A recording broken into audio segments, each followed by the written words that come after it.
সম্পর্ক এমন জিনিস কারেন্টের মতো, সম্পর্ক রাখলে ঝামেলা হবেই হবে, সম্পর্ক রাখলে ঝামেলা হবেই হবে, সম্পর্ক রাখলে ঝামেলা হবেই হবে।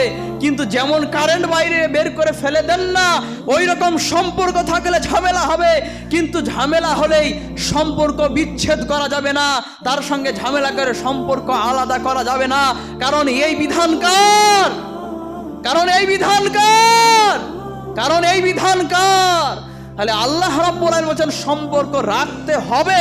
যদি সম্পর্ক না রাখেন আপনি, 3 শ্রেণী জান্নাত কোনোদিন যাবে না। 3 শ্রেণীর জন্য জান্নাতে নট এলাও, তারা এলাও হবে না, নো এন্ট্রি, তারা প্রবেশ করতে পারবে না।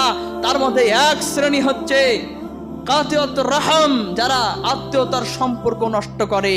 আত্মীয়তার সম্পর্ক নষ্ট করলে জান্নাতে প্রবেশ করতে পারবেন না, জান্নাতে প্রবেশ করতে পারবেন না, জান্নাতে প্রবেশ করতে পারবেন না।